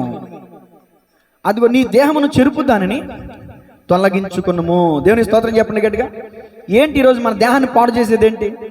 మన దేహాన్ని చెరిపి వేసేది ఏంటి? ఏమండి? ఫోన్ అని చెప్తున్నారు ఎవరో. రైట్. రాత్రి తెల్లవార్లు ఫోన్ చూడటం వల్ల ఏం పాడైపోతున్నాయి? కళ్ళు పాడైపోతున్నాయి. అంటే నీ కళ్ళును పాడు చేసుకున్నావు నువ్వు. దేవుడు నీకు దేహం ఇచ్చింది ఎందుకని? ఫోన్ ఇచ్చాడు దేవుడు, మంచిదే. దాన్ని అవసరానికి వాడుకోవాలి. అవసరమైన కాకపోయినా అనవసరమైన వాటికి ప్రతిదానికి ఫోన్ కాదు. మీ దేహం పాడైపోతుంది. జాగ్రత్త. మీ దేహమును చెరుపు దానిని తొలగించుకోండి. ఈ మధ్యకాలంలో ఒకరింటికి వెళ్ళాం పరామర్శించడానికి. సంవత్సరం పాప ఫోన్ తీసుకుంటే ఏడ్చేస్తుంది, దొల్లేస్తుంది. గద్దిచ్చాను తల్లిదండ్రుల్ని, అమ్మా ఇది మంచి పద్ధతే కాదు. చిన్నపిల్లలకి పురుగులు వస్తున్నాయండి కళ్ళంట ఫోన్లు చూసి. 10 సంవత్సరాల సరే కళ్ళజోడు పడుతుందండి. మీ దేహమును చెరిపి వేసేది ఏదైతే నీలో ఉందో అది తీసివేసి దాన్ని తొలగించుకునము అని వాక్యం చెప్తుంది. తర్వాత లూకాసు సువార్త 12వ అధ్యాయం 22వ వచనం. ఈరోజు చాలా మంది బాధపడుతున్నారు, నాకు కట్టుకోవడానికి సరైన బట్టలు లేవు, తినడానికి తిండి లేదని. అంతటా ఆయన తన శిష్యులతో ఇట్లా, నేను ఈ హేతువు చేత ఏమి తిందుమో మీ ప్రాణమును గురించి అయినను చింతపడకుడి. అదిగో ఆహారము కంటే ప్రాణమును, వస్త్రము కంటే దేహమును గొప్పవి కావ. నా సబ్జెక్ట్ అలా దేహం గురించే మాట్లాడుతున్నాను. మీకు దేవుడిచ్చినటువంటి దేహం ఎంత గొప్పదో మీకు తెలియట్లా. తినటానికి తిండి లేదని దేవుడి మీద అలిగే వాళ్ళు ఉన్నారు, కట్టుకోవడానికి సరైన బట్టలు లేవని దేవుడి మీద అలిగే వాళ్ళు ఉన్నారు. ఈ వారంలో న్యూస్ చూసారా సరిగ్గా మీరు? మొత్తం మేడమిద్దులు 2 అంతస్తుల్లో కూడా వాటర్ వెళ్ళిపోయినాయి, మొత్తం బురదమయం. కట్టుకోవాల్సిన బట్టలు బట్టలు తప్ప వాళ్ళ దగ్గరికి బట్టలన్నీ పాడైపోయినాయి. ఫ్రిడ్జ్లు, కూలర్లు మొత్తం అన్ని ఖరాబ్ అయిపోయినాయి. మొత్తం బయటికి వేసారు, పాసామానానికి వేసుకుంటామే. ఏ జిల్లా అండి అది? ఏది జిల్లా? కామారెడ్డి జిల్లానా? మీరు ఎవరు చూడలేదన్నమాట. అయితే మా బ్రతుకులే మాకు ఒక వార్తలు అయిపోయినాయి బాబు, ఇంకా వేరే వార్తలు ఎందుకు? కామారెడ్డి జిల్లా ఎంత దారుణం! వంతులు కట్ అయిపోయి, రహదారులు ఆగిపోయి, వాహనాలు ఆగిపోయి, ఎంత రిస్క్. నేను చెప్పే మాట ఏంటంటే, తినటానికి తిండి లేదని బాధపడుతున్నావు, ప్రాణం ఉన్నందుకు సంతోషించు అన్నాడు దేవుడు. కట్టుకోవడానికి వస్త్రం లేదని బాధపడుతున్నావు, దేహం ఉన్నందుకు సంతోషించు అంటున్నాడు దేవుడు. ఆహారము కంటే ప్రాణము, వస్త్రము కంటే దేహము గొప్పవి కావా. ఈ దేహములో అనేకమైన అవయవాలు ఉన్నాయి. కిడ్నీ, గుండె, ఊపిరితిత్తులు, లివరు, ఇక పేగులు, ఇవన్నీ చెప్పుకుంటే బోళ్ళని ఉన్నాయి అవయవాలు. ఎన్నో రకాల అవయవాలు ఉన్నాయి. మరి దేహం ఎంత గొప్పదో మీరు ఒక్కసారి ఆలోచించండి. ఎవరికైనా ఒక అవయవం పాడైపోయింది అనుకోండి, మరలా ఆ అవయవం తిరిగి చేర్చడానికి ఎన్ని లక్షలు? కొన్ని లక్షల రూపాయలు వెచ్చించి ఒకవేళ పెట్టినా ఫెయిల్ అవుద్దో సక్సెస్ అవుద్దో చెప్పలేం, తెలీదు. అది ఓకే అయ్యేంత వరకు కూడా టెన్షనే. అంటే నీ దేహంలో ఒక చిన్న అవయవం కొన్ని లక్షల రూపాయలతో సమానం. దేవుడు నాకు ఇల్లు ఇవ్వలేదు, నాకు వ్యాపారం ఇవ్వలేదు, నాకు ఉద్యోగం ఇవ్వలేదు, నాకు కడుపున తిండి ఇవ్వలేదు అని బాధపడుతున్న వారు ఎవరైనా ఈ మాటలు వింటే ఒక్కసారి ఆలోచించండి. మీరు కలిగి ఉన్న దేహము ఎంత విలువైందో ఆలోచించండి ఒకసారి. ఎవరికన్నా మనం కన్నిస్తామా? ఎందుకని? ప్రపంచాన్ని చూడడానికి కన్ను ఆధారం. మరి కన్ను కోట్ల రూపాయలు పెట్టిన కన్ను ఎవరిని ఇవ్వగలరా? మనకి కన్ను అవసరం అయితే ఎవరో. దేవుడు గొప్ప అవయవాలు, గొప్ప దేహాన్ని దేవుడు మనకిస్తే, ఇదిగో నీ దేహము, నీ వస్త్రము కంటే నీ దేహము గొప్పది కాదా? మన దేహము గొప్పది గనకే ఈరోజు మరలా ఈ మాటలు మీకు తెలియజేస్తున్నాను. చూడండి, కొరింథీయులకు రాసిన మొదటి పత్రిక 6వ అధ్యాయం 13వ వచనం నుంచి. అందరూ పరిశుద్ధ గ్రంథాలు తెరవండి. కొరింథీయులకు రాసిన మొదటి పత్రిక '.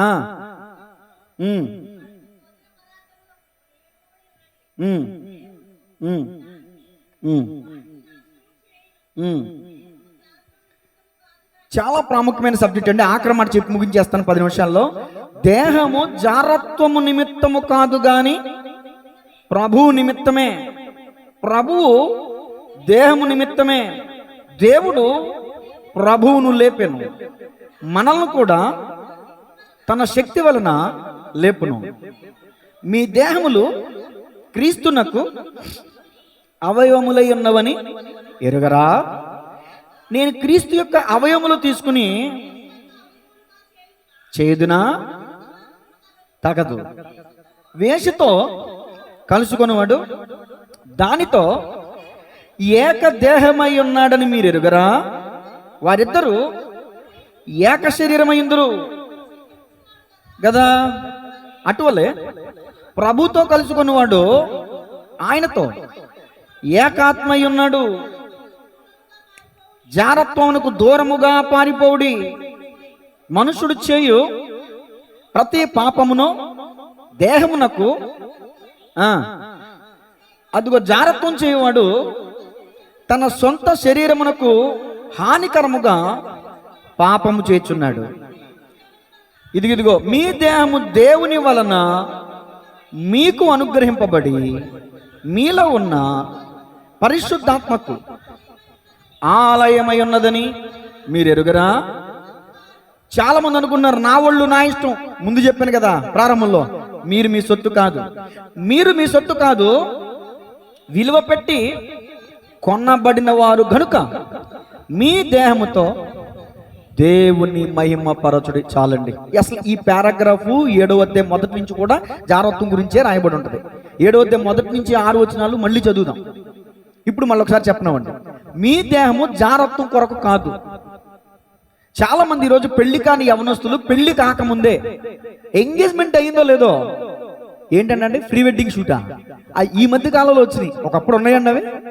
పెళ్లిలో చూసుకునే వాళ్ళు అంటే ఒకప్పుడు ఒకళ్ళు పెళ్లిలో, ఇక అమ్మ ఎవరిని చెప్తే వాళ్ళే, నాన్న ఎవరిని చెప్తే వాళ్ళే. పెళ్లిలో ముఖముఖాలు చూసుకునే వాళ్ళు అంట, ఇలా ఉన్నాడు నన్ను చేసుకోబోయేవాడు, తాళి కట్టి ముందు చూసుకునేవాళ్ళు. ఇప్పుడు అలా కాదు, తిరిగేసి అటు ఇటు తిరిగేసి అవి ఇవి చేసేసి అబ్బబ్బబ్బా అన్నీ అయిపోయిన తర్వాత వీళ్ళకి ఒకవేళ ఒకరి మీద ఒకళ్ళకి పొంతన కలవలేదనుకోండి, నీ దారి నీది ఫ్యాషన్ అయిపోయింది. పాపపు కల్చర్. దేవుని వాక్యం చెప్తుంది, దాన్ని జారత్వం అంటారు. పెళ్లి కాకముందే ఒక యవనస్తుడు మరొక స్త్రీతో పాపం చేస్తే దానిని జారత్వంతో పోల్చడం జరిగింది. మీ దేహము జారత్వం నిమిత్తం కాదు, ప్రభు నిమిత్తమే. దేవునితో మనం కలిసి ఉండాలి తప్ప, దేవునితో మనం సంబంధం కలిగి ఉండాలి తప్ప, పెళ్లి కానటువంటి యవనస్తుడైనా కావచ్చు, పెళ్ళైనటువంటి వారు కావచ్చు, ఎవరైనా అక్కడ మీ దేహముతో పాపం చేస్తే మీరు దేవునికి విరోధంగా పాపం చేస్తున్నారు. జాగ్రత్త. 7వ అధ్యాయం చదవండి.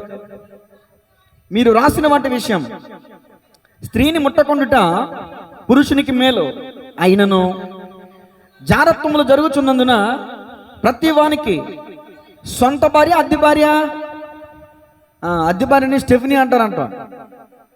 పెళ్లి చేసుకుంటాడంట, మరి స్టెఫినీ కూడా ఉంటుందంట. అంటే టైర్ పేలిపోతే ఇంకో టైర్ వేసుకుంటాం కదా, వేసి రక్తమే చేయం. సొంత భార్య అద్దె భార్య కాదు, చాలా మంది అద్దె భార్యలు పెట్టుకున్నారు.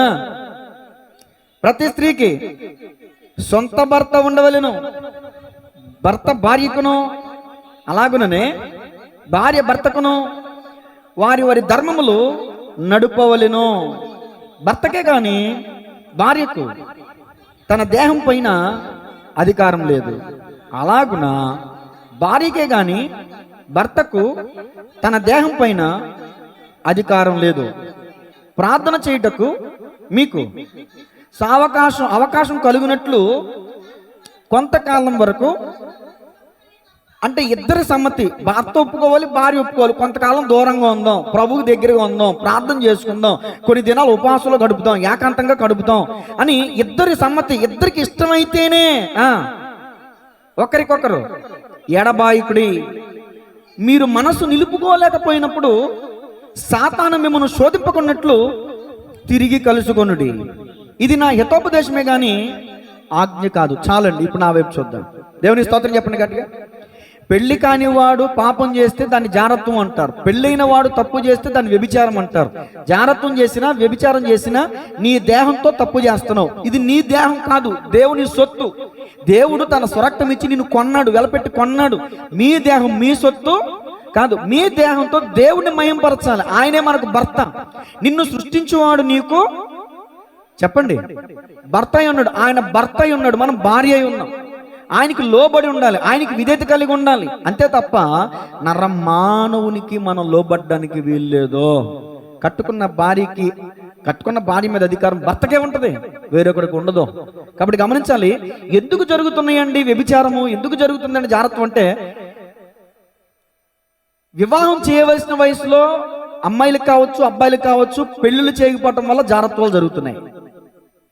వివాహం అయిన వాళ్ళు మరి పాపలో పడిపోతున్నారు. కారణం ఏంటండి అంటే, భార్యాభర్తలు ఒకరి ఎడల ఒకరు నడపవలసిన ధర్మము జరపట్ల. ఏంటంటే భక్తి, అతిభక్తి. ఏంటండి అతిభక్తి? భక్తి మంగాచర్లయ్య గారు అంటారు ఈ మాట. బెండ ముదిరితే కూరకు పనికిరాదంట, భక్తి ముదిరితే దేవునికి పనికిరాదంట. ముదిరిపోయిన బెండకెళ్తే కూర వండుతారా? ముదురు అంటే మన భక్తి కూడా ముదిరిపోయింది అనమాట. పిక్ స్టేజ్కి వెళ్ళిపోయింది, పిక్ స్టేజ్కి వెళ్ళిపోయింది అంట కదా, ఆ స్టేజ్కి వెళ్ళిపోయింది అనమాట. అంటే భర్తను కూడా దగ్గరికి రానివ్వరు, టచ్ అయినవరు, చిచ్చే అదగల, ఎప్పుడు అదే గోల. ఎప్పుడు కట్టుకున్న భర్తని చేదరించుకుంటే, అసహించుకుంటే వాడు ఏం చేస్తాడు చెప్పండి? వేరే ఆమెను పెళ్లి చేసుకుని వేరే కాపురం పెట్టుకుంటాడు. అప్పుడమ్మో నాకు పంపకొల్లేరు అయిపోయిందామని నెత్తిని చేతులు ఏడితే ఏంటి ఉపయోగం? చేతులు కలిగిన తర్వాత తాగలేట్టుకుంటే ఏం ప్రయోజనం? అందుకనే వాక్యం చెప్తుంది, సొంత భర్త ఉండాలి, సొంత భార్య ఉండాలి. నెంబర్ 1, వారిద్దరూ జరపాల్సిన ధర్మం జరపాలి. ఒకవేళ భక్తి విషయంలో భర్త ఒప్పుకోకపోతే భార్య అవసరమైతే ప్రార్థనను మానేయాలి. అర్థమవుతుందండి? నేను సమర్పించుకున్నాను కొన్ని దినాలు, నేను 40 రోజులు సమర్పించుకున్నానంటే భర్త ఒప్పుకోకపోతే నువ్వు సమర్పించుకోవడానికి కుదరదు. వాక్యం చెప్తున్న సత్యం అది. భర్తకి ఇష్టం లేకుండా నువ్వు నీ ఇష్టానుసారంగా ముక్కుబడి చేసుకున్నానంటే కుదరదు. దేవునికి మహిమ కలుగునుగా. కొంచెం కఠినంగానే ఉంటాయి, వినడానికి అసభ్యంగానే ఉంటాయి, కానీ చెప్పాలి. ఇలాంటి విషయాలు చెప్పకపోతే క్రైస్తవ సంఘ సమాజంలోనే అనేకమైన అభ్యంతరాలు, అనేకమైన ఇలాంటి ఇబ్బందులు కలుగుతున్నాయి. ఖచ్చితంగా కలుగుతున్నాయి. కడుపుకి ఆకలిస్తే అన్నం తింటున్నాం, కడుపుకి ఆకలి తీరుతుంది. శరీరానికి కూడా ఉంటుంది ఆకలి. కాబట్టి గమనించాలి ఈ మాటని, దయచేసి అన్నిదా భావించొద్దు. భార్యాభర్తలైన వాళ్ళు కలిసి మెలిసి ఉండాలి. వారి ఒక్క శరీరం ఏక శరీరం అని వాక్యం చెప్తుంది. వారిద్దరు ఏక శరీరంగా ఉండాలి, ఎప్పుడు కలిసిమెలిసి ఉండాలి, సంతోషంగా ఉండాలి, ఆనందంగా ఉండాలి. దూరంగా ఒకరినొకరు ఎడబాయకండి అంటే దాని అర్థం ఎడమోకం పెడమోకం పెట్టుకోమాకండి, తూర్పు ఒకళ్ళు పడమకు ఒకళ్ళు ఉండమాకండి. అర్థమవుతుందా? దేవుని స్తోత్రం చెప్పండి గట్టిగా. సరే, మరొక మాటలోకి వద్దాం. కొరింథీయులకు రాసిన 2వ పత్రిక 5వ అధ్యాయం 1 నుంచి 10 వచనాలు. 10 వచనాలు చదువుదాం. సరే, ఎక్కువ రెఫరెన్స్ ఉన్నాయి కాబట్టి నేను చదువుతాను, మీరు జాగ్రత్తగా వినండి. అందరూ తీసారా? 161 పేజీ. నేను చదువుతాను, ప్రతి వచనం ఇంపార్టెంటే. భూమి మీద మన గుడారమైన ఈ నివాసము శిథిలమైపోయినను, చేతి పని కాక దేవుని చేత కట్టబడినది నిత్యమైనది నేను నివాసం పరలోకమందు మనకున్నదని ఎరుగుదుము. అర్థమైందండి మాట? ఈ దేహం ఎప్పుడోకప్పుడు శిథిలం అయిపోద్ది, నాశనం అయిపోద్ది, మట్టిలో నుంచి వచ్చింది మన్ను అయిపోద్ది. డాక్టర్ గారు ఎక్కడి నుంచి వచ్చింది ఈ దేహం? అందరూ చూసారండి డాక్టర్ గారంటే? మీరు అందరూ డాక్టర్ చదువుతున్నారండి? డాక్టర్ గారే చూడాలి. ఏమ్మా పరిశీలన చేస్తున్నావుగా, ఈ శరీరం ఆఖరికి ఏమైపోద్ది? చెప్పట్లా నువ్వు? ఇదిగో మట్లో కలిసిపోద్ది. అర్థమవుతుందా? ఈ దేహం మట్లో, అదే అక్కడ మాట, శిథిలమైపోద్ది, నాశనం అయిపోద్ది. కానీ డాక్టర్లకు కూడా తెలీదు ఈ సత్యం. శిథిలము కానిది, వాడబారనిది ఉందండి పరలోకంలో మనకు ఒక నివాసం. అది మహిమగల శరీరం. గట్టిగా చప్పట్లు కొట్టాలా. సైంటిస్టులు, డాక్టర్లకు కూడా బైబిల్ అర్థం కాదు. దేవుని స్తోత్రం చెప్పండి గట్టిగా. ఇదిగో నిత్యమైనది, ఇది నిత్యమైన దేహం కాదు. ఇది 70 సంవత్సరాలు 80 సంవత్సరాలు అంతే. మనం ఎంత డైట్ ఫాలో అయినా, ఎంత అన్నం మానేసి నువ్వు ఫ్రూట్స్, డ్రై ఫ్రూట్స్, బాదం పప్పులు, జీడిపప్పులు, పిస్తా పప్పులు, గన్నేరు పప్పులు తిన్నా తిననే అది కావాలన్నానులే. ఎన్ని అసలు పప్పుల మీద పప్పులు తినేస్తారు. బొగ్గుల మీద బొగ్గులు వచ్చేస్తాయి. ఏసి రకమయ్యా అబ్బాయి, నువ్వు ఎన్ని పప్పులు తిన్నా పప్పులు ఉడకవేకడా వెళ్ళిపోవలసిందే. దేవుడు కమాన్ మై డియర్ బాయ్ అంటాడు దేవుడు. నరులారా తిరిగి రండని. ఆత్మ వెళ్ళిపోద్ది, శరీరం కుప్పగిలిపోద్ది. ఈ పప్పులు తిన్న బాడీ కుప్పగిలిపోద్ది. పప్పులు, మటన్ ముక్కలు, ఏట మాంసం ముక్కలు, దమ్ బిర్యానీ. దేవుని స్తోత్రం కలిగినగా. మనము దిగంబరులు కాక వస్త్రము ధరించుకుని వారముగాను కనబడదుము. కాబట్టి పరలోకం నుండి దిగవచ్చు మన నివాసము దీనిపైన ధరించుకొని అపేక్షించుచు దీనిలో మూలుగుచున్నాం. ఈ గుడారములో ఉన్న మనము, అంటే ఈ గుడారం అంటే ఇది చూడండి, ఈ గుడారం, ఈ దేహం అన్నమాట. ఈ గుడారములో ఉన్న మనము, బైబిల్ చూడండి, భారం మోసుకుని మూలుగుచున్నాం. నిజంగానే నేను మూలుగుతున్నాను తెలుసండి. ఏంటి తెలుసు నా మూలుగు? ప్రభు నువ్వు ఎప్పుడు వస్తావు, ప్రభు నువ్వు ఎప్పుడు వస్తావు, ప్రభు నువ్వు త్వరగా వచ్చి. నేను విజయకుమారయ్య గారు బండి మీద వెళ్తున్నాం అన్నా. ఆలమారాలు ఎల్లమారాలు కాదని ఈ ప్రార్థనలు నేను అనవసరం, కానీ ఎవరు మారరు. కానీ మన అమ్మబాబు పట్టిన పెచ్చ చదువు రాదన్నట్టు దేవుని రాక త్వరగా వచ్చేయాలని ప్రార్థన చేద్దామన్నా అన్నా నేను అయ్యగారితో. ఎందుకని నిజంగానే ఈ లోకంలో ఎంత కాదు, ఎంత బతుకుపోతున్నా, ఎంత సంపాదించినా చెట్ట చివరికి శూన్యమే, అంతా వ్యర్థం, సమస్తము వ్యర్థం అంటున్నాడు ప్రసంగి. మన భారం మోసుకుని మూలుగుచున్నాం దీంట్లో. ఇది తీసివేయవలనని కాదు, నేను చచ్చిపోవాలని కాదు, కానీ మర్తమైనది జీవము చేత మింగివేయబడినట్లు ఆ నివాసమును దీనిపైన ధరించుకొనగోరుచున్నాం. దీని నిమిత్తం మనలను సిద్ధపరిచిన వాడు దేవుడే. మరియు ఆయన తన ఆత్మ అను సంచకరువును మనకు అనుగ్రహించి ఉన్నాడు. వెలుచూపు వలన కాక విశ్వాసం వలన నడుచుకొనుచున్నాం. బైబిల్ చూడండి.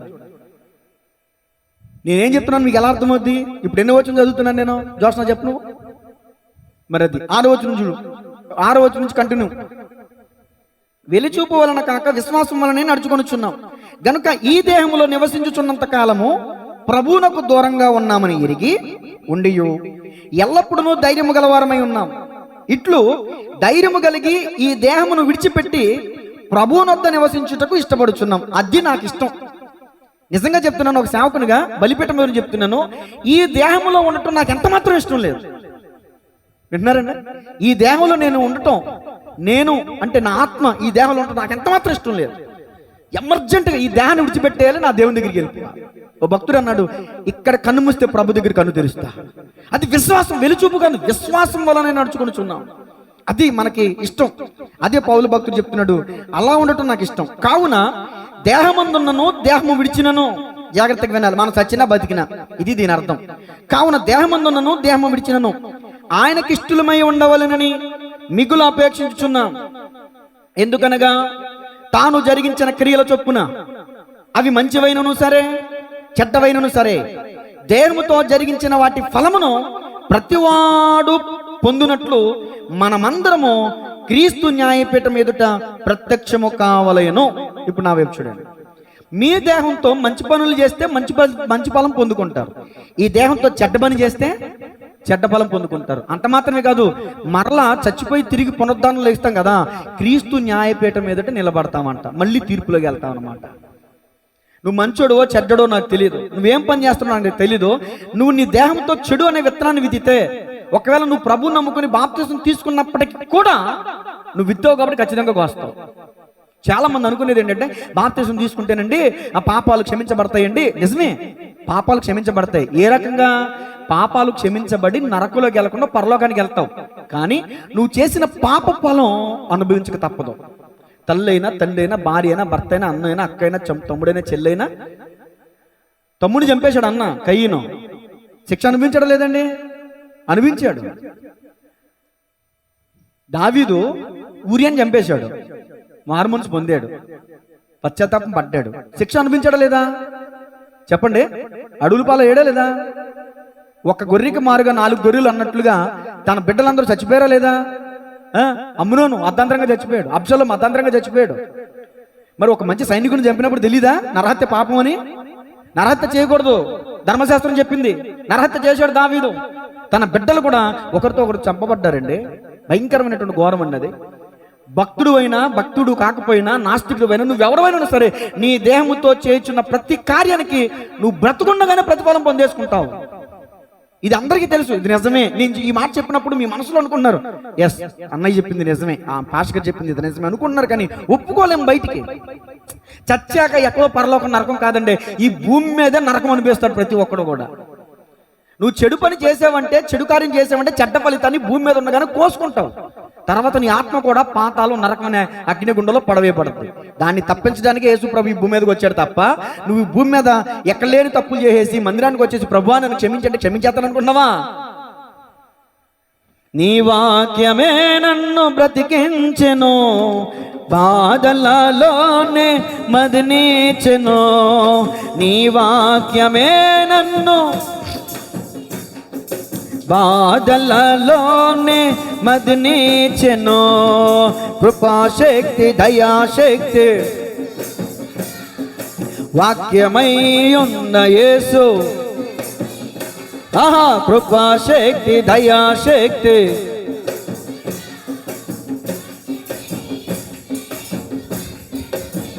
హల్లెలూయా. 1 కొరింథీ 3:16 చదవండి. ఆఖరి 2 రిఫరెన్స్లు 5 నిమిషాలు ముగిస్తాను. 1 కొరింథీ 3:16 అండి. మీరు దేవుని ఆలయమై ఉన్నారని, దేవుని ఆత్మ మీలో నివసించుచున్నాడని మీరు ఎరుగరా? ఎవడైనను దేవుని ఆలయమును పాడు చేసిన యెడల దేవుడు వానిని పాడు చేయను. దేవుని ఆలయము పరిశుద్ధమైనది, మీరు ఆ ఆలయమై ఉన్నారు. అందరిని ప్రశ్న అడుగుతాను, చెప్పండి. నా వైపు చూడండి. మీ అందరూ చెప్పులు ఎక్కడ విడిచిపెట్టి వచ్చారు? మందిరంలోకి ఎందుకు వేసుకురాలా? చెప్పులు మందిరంలోకి వేసుకుంటే ఏమైందంట? చెప్పుల కింద పేడ ఉండొచ్చు, పేడ ఉండొచ్చు, అర్థమవుతుందా? చెప్పుల కింద ముళ్ళు ఉండొచ్చు, చెప్పుల కింద కనబడదు ఏముంటుందో, కానీ అసహ్యమైనది ఉండొచ్చు. అందుకని చెప్పులతో ఎక్కడ పడితే అక్కడ వెళ్ళొస్తాం కాబట్టి చెప్పుల్ని బయట విడిచిపెట్టి మందిరం పరిశుద్ధమైంది కాబట్టి లోపలికి వస్తాం. రైటే, బాగానే ఉంది. మరి ఇక్కడ వాక్యం ఏం చెప్తుంది?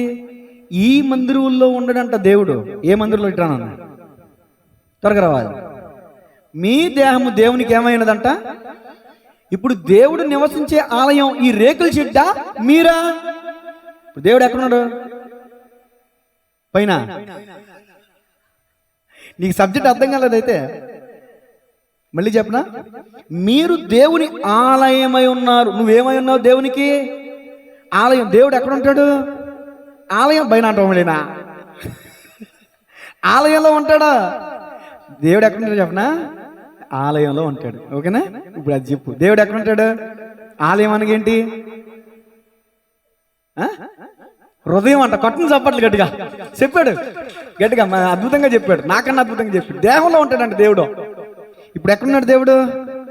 చెప్పు, ఎక్కడున్నాడు? నీ దేహంలో, నీ హృదయంలో ఉన్నాడు. ఇప్పుడు దేహంలో అపవిత్రత ఉండకూడదు. ఏంటి అపవిత్రత? కోపం అనేది అపవిత్రత, అసూయ అనేది అపవిత్రత, ద్వేషం అనేది అపవిత్రత, జారత్వం అనేది అపవిత్రత. నీ దేహంతో అంటే నీ దేహంలో కన్ను ఉంది కదా, రోడ్డు అంటే అమ్మేస్తుంది అనుకో, కన్ను కొట్టకూడదు, అపవిత్రత. నోటితో అని సైకిల్ చేయకూడదు. మీరున్నమ్మా ఏసు రక్తమే చేయం చెయ్యకూడదు. అర్థమవుతుందా? నీ దేహం పవిత్రమైంది కాబట్టి, విన్నారా? మీ అందరికి కూడా నీ దేహం పవిత్రమైంది కాబట్టి కన్నుతో ప్రభుని చూడాలి, అమ్మాయిని చూడకూడదు. ఊరినే చెప్తున్నాను అనుకుంటున్నా అంటే యోబు గ్రంథం 31 మొదటి వచనంలో నేను నా కన్నులతో నిబంధన చేసుకుంటుని కన్యకును నేనెలాగో నిబంధన చేసుకున్నావు నీ కన్నుతో, అది చేసుకో ఈరోజు తీర్మానం, లేకపోతే కళ్ళు పొడి చేస్తాడు జాగ్రత్త. అర్థమవుతుందా? అది వెళ్ళి కూర్చో, ఇప్పుడు పోతున్నావు, గుంటె అక్కడ కొట్టేసుకుంటాం. దేవుని స్తోత్రం చెప్పండి గట్టిగా. ఏమండి, ఆలయం అంటే రేక్ షెడ్ కాదండి, స్లాబ్ బిల్డింగ్లు కాదండి. మీరే దేవుని ఆలయం, నేనే దేవుని ఆలయం. ఈ దేహంలో ఉంటాడంట దేవుడు. ఈ దేహాన్ని ఏమో అపవిత్రతకు అప్పచెప్పేసి, జాగ్రత్తకి అప్పచెప్పేసి, వ్యభిచారానికి అప్పచెప్పేసి, కాముకత్వానికి అప్పచెప్పేసి, ఎక్కడ లేని పాపపు ఆ వీడియోలు చూస్తూ నీ కళ్ళును పాడు చేసుకుని, నువ్వు నోటిని పాడు చేసుకుని, నీ మెదడును పాడు చేసుకుని, దేవుడా ప్రేమించేదా యేసు రాజా నిన్నే ప్రేమించేదా ఎప్పటి వరకు? నా ప్రాణమున్నంత వరకు నే మట్టిలో. చుట్టాలు వస్తే చాలా ఆ దూరం వచ్చా కొట్టేస్తారు, జ్ఞానం పోయే ఊరికంట. చుట్టాలు వస్తే మందిరానికి కట్టేస్తాం మనం. దేవుని ప్రేమించేవాళ్ళం మనం. దేవుని స్తోత్రం చెప్పండి గట్టిగా. సామెతల గ్రంథం 2:16 తీయండి. ఇదే ఆఖరి రిఫరెన్స్, ఇంకా మీరు చెప్పండి. టైం అయిపోయింది.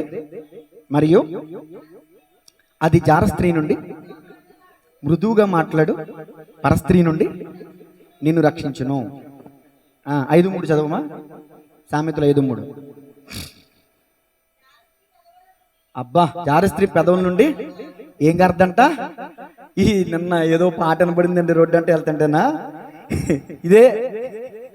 ఇదే పాట చెప్పకూడదు. నేను ఏసు రక్తం చేయం.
దాని నోటి మాటలు నూనె కంటే నూనెపోయినవి, దాని వలన కలుగు ఫలము మూసిని పడినంత సేదు, అది 2 అంచె గల కత్తి అంత పొదును గలది. చాలు కానీ సామెతలు 7:4 చదువు. జారత్వం అనేది దేహముతో అపవిత్రమైన కార్యం, అది చేయకూడదు. జ్ఞానముతో నీవు నాకు, తమ్ముడు నీ పేరేంటి మర్చిపోయినా, అఖిల్ ఒకసారి నుంచో. ఎవరైనా నీకు లవ్ లెటర్ ఇచ్చారనుకో, నువ్వేం చెప్పాలో దేవుడు చెప్తున్నాడు. నేను రక్తం విజయ నాకు పెళ్ళి అయిపోయింది నన్న చదవమ్మా. జ్ఞానముతో ఏమన్నా నువ్వు అక్క అనాలి. నువ్వు నాకు అక్కవనియు. తెలివితో నీవు నాకు చెలికత్తవనియో చెప్పుము. నువ్వు అలా మాట్లాడటం వల్ల నువ్వు జార స్త్రీ వద్దకు పోకుండాను, ఎచ్చకములాడు పరస్త్రీకి లోబడకుండాను నువ్వు కాపాడబడతావంట. లేకపోతే పరస్త్రీ ఇరికైన గుంట, లోతైన గొయ్యి, బోరుబావిలో పడిపోయాడు చంటి పిల్లోడు, డెడ్ బాడీ తిరిగి వచ్చింది వింటాం కదా. బోరుబావిలో పడ్డవాడు తిరిగి రావటం అసాధ్యం. కూర్చోనన్న డైరెక్ట్గా నిలబెడితే మళ్ళీ వచ్చేవారు మందిరానికి మానేస్తాడు నా బాధ. అందుకనే చిన్నపిల్లలు వాడుకుంటున్నాం. పాస్టర్ గారు మిమ్మల్ని కదండి అన్నది, వాళ్ళని మీరు ఎందుకు కంగారు పడతారో. గుమ్మడికి వెళ్తాం గారు ప్రసాద్ అడుగునట్టు ఉంది. ఇప్పుడు చరణ చూసి అన్నారు, నిన్ను కాదు, నువ్వంటే మంచి గౌరవం అభిమానం ఉంది వాళ్ళకి. దేవుని స్తోత్రం చెప్పండి గట్టిగా, హల్లెలూయా. కాబట్టి తెలివితో మనం, అందుకనే అక్క, చెల్లి, అమ్మ, అంతకు మించి మాట్లాడకూడదు. ఎవరైనా అంత అందగత్తైనా సరే. ఈ మధ్య అబద్ధం గీప్తిని అడగని చూపించాను. ఇంగ్లీష్ రాదు కదా, ఎవరు ఇంగ్లీష్లో మెసేజ్ పెట్టారమ్మా చూడమ్మా అని పెట్టా. ఆ అమ్మాయి అంటుంది, ఇదిగో నేను 35 ఏళ్ల అమ్మాయిని, నాకు ఒక బిడ్డ, నేను విడవని, అంటే నాకు భర్త లేడు, నేను ఇట్లా యూకేలో ఉన్నాను, నా డీటెయిల్స్ ఇవి, నీ డీటెయిల్స్ కూడా పెడతావా అని అడుగుతుందంట. నన్నే, నా ఫేస్బుక్లోనే. ఏసు రక్తం. ఇంకెవరైతే నేను ఎందుకు చెప్తానండి. ఈ మధ్య ఇతర దేశం అమ్మాయిలు తెగట్టేస్తున్నారు మెసేజ్లు నాకు, నా డీపీ చూసి. వాళ్ళకి తెలీదు ఫోటోలో బాగున్నోడు బయట బాగోడని, ఫోటోలో ఫిల్టర్ చేసి పెడతాం కదండి, మనం నల్లగా ఉన్న తెల్లగా ఫోటోలు పెడతాం కదా. ఈ ఒరిజినల్ ఫేస్ పెడితే వాళ్ళు పెడతారు మనకే, ఎంత నల్ల బొగ్గల్లో ఉన్నాడు. Family photo పెట్టమంటారా? ఏసు రక్తమే చేయం. దేవునికి స్తోత్రం చెప్పండి.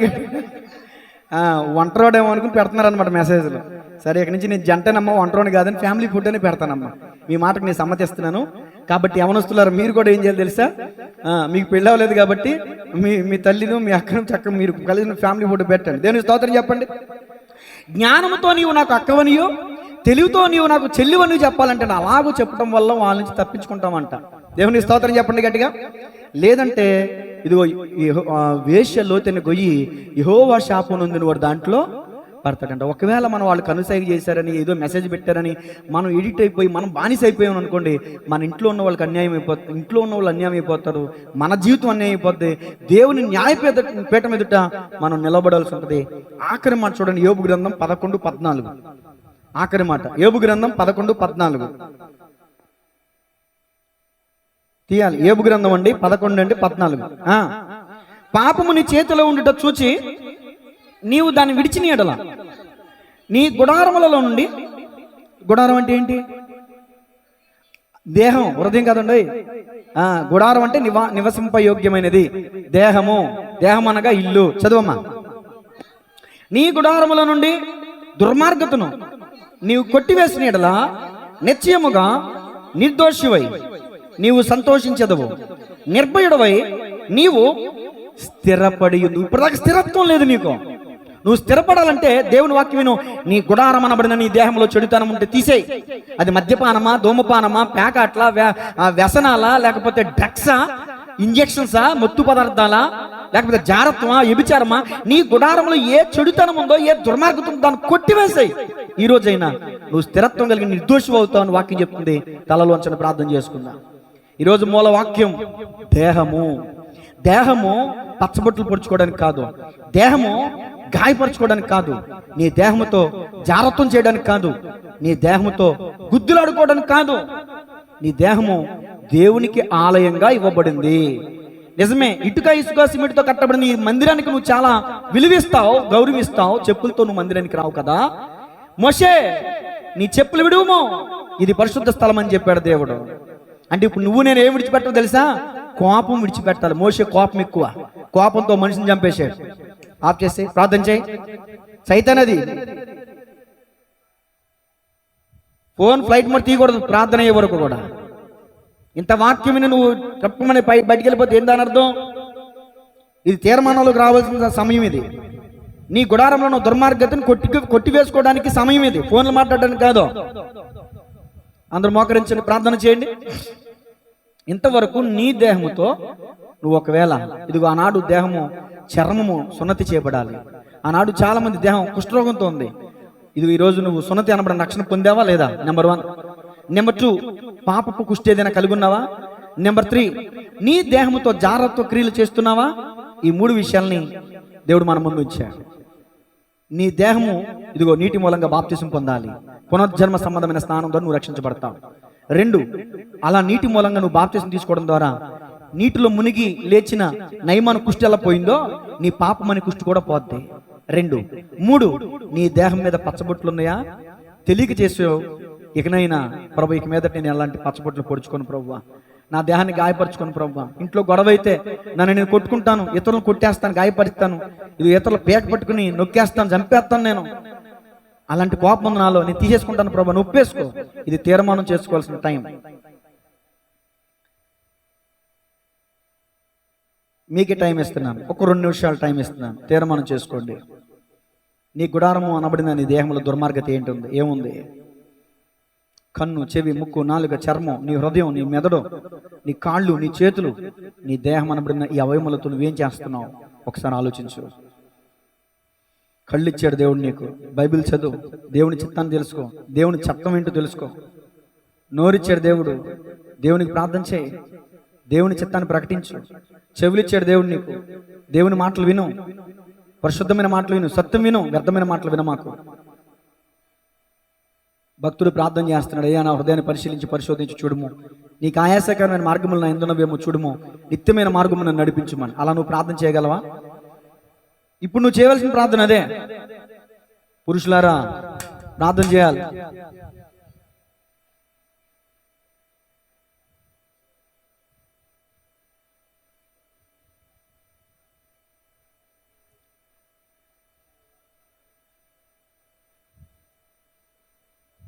ఎంతవరకు నేను నా దేహంతో తప్పులు చేశాను ప్రభు, నన్ను క్షమించు అని ఎవరైనా ఒప్పుకుంటే కనికరించబడతారు. ఇంకెంతకాలం ఈ దేహముతో నువ్వు నీకు నచ్చినట్టుగా జీవిస్తావు? వాక్యం చెప్తుంది, నీ దేహం నీ సొత్తు కాదు, నువ్వు విలువ పెట్టి కొనబడ్డావు. హల్లెలూయా, హల్లెలూయా, స్తోత్రం, స్తోత్రం. ప్రార్థన. పరిశుద్ధుడా, ప్రేమగల తండ్రి, జ్ఞానేంద్రియాలనే వర్తమానమును ఇంచుమించు ఒక 6 నెలలు సమయం ప్రభా ఈ సబ్జెక్టును ధ్యానించడానికి మీరు చూపిన కృపను బట్టి మీకు వందనాలు. బిడ్డలు ఎంతో శ్రద్ధగా విన్నారు, శ్రద్ధా భయభక్తులు కలిగి ఉన్నారు. కంటితో ఏం చేయాలో, నోటితో ఏం చేయాలో, చెవితో ఏం చేయాలో, దేహంతో ఏం చేయాలో చాలా విషయాలు మీరు స్పష్టంగా తెలియజేశారు. వాక్యం విన్న నీ బిడ్డలు ఇక నుంచి అయినా మారు మనసు పొంది మారు మనసుకు తగిన ఫలాలు ఫలించడానికి సహాయం చేయండి. కృపగల దేవా, దయగలిగిన తండ్రి, రాజులకు రాజా, ప్రభులకు ప్రభ, మహాగణుడ, ఈ వాక్యం అనే విత్తనము నీ బిడ్డల హృదయాల్లో మంచి పంటను పడిన విత్తనముగా ఫలించడానికి సహాయం చేయండి. నీ వాక్యానికి నీ బిడ్డలు ఆకర్షించబడడానికి సహాయం చేయండి. బాప్తిసం లేకుండా ఇంకా రక్షణ లేకుండా ఉన్నవాళ్ళు రక్షణ పొందడానికి సహాయం చేయండి. సహోదరి మల్లెక్కని జ్ఞాపకం చేసుకొని, పావనిని జ్ఞాపకం చేసుకొని, సాయిని జ్ఞాపకం చేసుకొని, ఈ మందిరానికి వస్తూ ఎవరైతే రక్షణ లేకుండా ఉన్నారో గిఫ్ట్ని జ్ఞాపకం చేసుకోండి. రక్షణ లేని వారికి మేము ఉండకూడదు ప్రభు. ఆనాడు సున్నతి లేని ఇజ్రాయేలీలు ఎలాగో ఈ రోజున రక్షణ లేకపోతే మా దేహం కూడా అంతే. మా దేహాన్ని జీవము కలిగిన దేవుని సమర్పించుకోవాలి, కానీ వ్యర్థమైన వాటికి మేము సమర్పించుకోకూడదు. ఆనాడు బయలుదేవతను ఆరాధించిన వాళ్ళు కూడా వ్యర్థముగా తమ దేహాన్ని గాయపరుచుకున్నారు, ప్రయోజనం చూడలేకపోయారు. ఏలియా జీవము కలిగిన దేవునికి ప్రార్థించాడు, ఆకాశం అగ్ని దిగి వచ్చి ఆ దహన బలిని అంగీకరించింది. ఈ రోజున మా శరీర ప్రాణాత్మల్ని సజీవయాగంగా సమర్పిస్తున్నాం ప్రభువా. బిడ్డలందరినీ మీ హస్తాలకు అప్పగిస్తున్నాను, నీ కృపతో జ్ఞాపకం చేసుకుందామని యేసయ్య నామములో ప్రార్థిస్తున్నాము తండ్రి, ఆమేన్.